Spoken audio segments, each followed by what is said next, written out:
2025ஆம் ஆண்டு வந்த 2வது நுண்ணறிவு வினாவை நம்ம இன்னைக்கு பார்க்க போறோம். தங்கம் முதல்ல நம்ம வினாவை வாசிச்சு விளங்கிக்குவோம். முதல்ல வினாவை வாசிப்போமே. பின்வரும் உருவில் உள்ள பாதணிகள் இடையே ஒன்றோடொன்று பொருந்தும் பாதணிகளின் எத்தனை சோடிகளை ஒரே தடவையில் வேறுபடுத்தலாம்? இப்ப நம்ம இந்த வினாவை வாசிச்சோம் தாங்கமே, ஆனா இந்த வினாவை புரிஞ்சுக்கிட்ட தன்மை குறைவா இருக்கும். அப்ப என்ன செய்யணும் அப்படின்னா, ஒரு வினாவை வாசிக்கிறது மட்டும் நம்மளுடைய முக்கிய நோக்கமா இருக்காது. அந்த வினாவை வாசிச்சுட்டு விளங்கிக்கிட்டா தான் இலகுவா நம்மளுக்கு விடைக்கு போகக்கூடியதா இருக்கும். பின்வரும் உருவில் உள்ள, இப்ப இந்த உருவுல உள்ள பாதணிகள் இடையே, இப்ப பாருங்க, இந்த உருவுல நிறைய பாதணிகள் தானே இருக்கு. பாதணி அப்படின்னா நம்ம போற செருப்பு தானே, ரைட்டா? ஒன்றோடு ஒன்று பொருந்தும் பாதணிகள். இப்ப இந்த மாதிரி பகுதி பகுதியா பிரிச்சு தான் வினாவை விளங்கிக்கக்கூடிய தன்மை இலகுவானதா இருக்கும், ரைட்டா? பாருங்க, ஒன்றோடு ஒன்று பொருந்தும் பாதணிகள். இப்ப பாருங்க, ஒன்றோடு ஒன்றும் பொருந்தும் பாதணிகள் அப்படிங்கிற நேரம் இவங்க சொல்றாங்க, நம்ம இரு கால்களுக்கும், நம்மளுக்கு வலது கால் இடது கால் 2 கால்கள் இருக்குத்தானே, இந்த 2 கால்களுக்கும் அணியக்கூடிய பாதணி சோடிகள் இருக்குத்தானேதா, சோடிகள் இந்த எத்தனை சோடிகளை ஒரே தடவையில வேறுபடுத்தலாம் அப்படின்னு கேட்கறாங்க. அப்படின்னா இந்த நம்ம பாதணி சோடிகள் எத்தனை இதுல இருந்து எடுக்கலாம் அப்படின்னு தான் கேட்கறாங்க. மிக மிக இலகுவானது.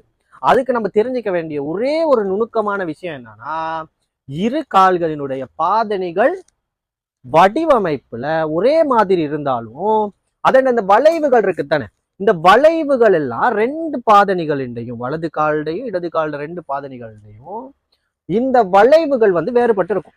அதை நல்லா தெரிஞ்சுக்கிட்டா இலகுவா செஞ்சுக்கலாம். அந்த விஷயம் மட்டும்தான் இன்னைக்கு தேவையான விஷயம், ரைட்? இப்ப அந்த மாதிரி பாதணிகள் ஒரே மாதிரி இருக்கணும், ஆனா இந்த பாதணிகளுடைய வளைவுகள் வித்தியாசமா இருக்க எத்தனை பாதணிகள், இது பாதணி சோடிகள் இருக்குங்கிறத நான் பார்ப்போம். முதல்ல இந்த கணக்கு நம்ம ஒவ்வொரு பாதணி சோடிகளா வேறுபடுத்தி இப்ப இலக்கமிட்டு வேறுபடுத்திக்குவோம், ரைட்டா? பாப்ப பாருங்களேன். இப்ப இதுல முதலாவது இங்க பாருங்க, இப்ப இந்த பாதணியை எடுத்தா இந்த பாதணி முதலாவதுன்னு போட்டா இதுக்கு அடுத்த பாதணி இது இரண்டாவதா இருக்கு. அப்ப இது முதலாவது பாதணி சோடியே. இதன் 2 வளைவுகளுமே எதிர் பக்கங்கள். அப்ப இது இடது காலுக்கும் இது வலது காலுக்கும் போடுறதெல்லாம் இருக்கும். இப்ப பாருங்க, அடுத்தபடியா நான் எடுக்கிறேன் என்ன அப்படின்னா, 2வது பாதணி சோடியா இவர் எடுக்கிறேன். இப்ப இவர் 2வது.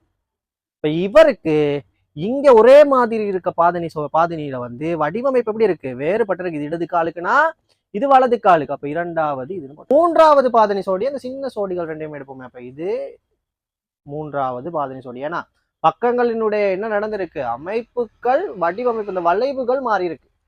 இப்ப 4வது பாதணி சோடியா இதை எடுப்போமா, இந்த இருக்கு. அப்ப இது 2ஐயும் எடுக்கலாம், 4வது பாதணி சோடியா. அப்ப இங்கிட்டு உள்ளது அந்த வளைவுகள் மாறி இருக்கனால 4வது பாதணி சோடியா, அது 2ஐயும் எடுத்துக்கலாம். இந்த 3 1 2 3 பாதணிகளின்டையும் பாதணிகள் ஒரே மாதிரி இருக்கு. ஆனா பாருங்களேன், இந்த பாதணிகளுடைய வளைவுகள் எப்படி, அதுவும் ஒரே மாதிரியா இருக்கு. இப்ப இது நம்ம ஒழுங்கா பார்த்தோம்னா இது வலது காலுக்கு போடக்கூடிய 3 பாதணிகள் தான் இருக்கு. அப்ப பாதணிகள் 3 இருந்தாப்புல அதை சோடியா கேளுமா ஏலாதே. இப்ப எப்படி ஒரு சோடி வரணும்னா பாதணி சோடி வரணும் அப்படின்னா தங்கம், இப்ப நம்ம என்ன செய்யணும் அப்படின்னா 2 காலுக்கும் வலது இடதுங்கிற 2 பாதணிகள் எடுத்தாதான் சோடியாகும். விளங்குதா? மிக மிக இலகுவானதா இருக்கு. அப்ப இது 3 வருமானா இது 3 பாதணி சோடிக்குள்ள எடுக்க இயலாது. ஏன்னா ஒரே பாதணி அமைப்புல தான் இருக்கு.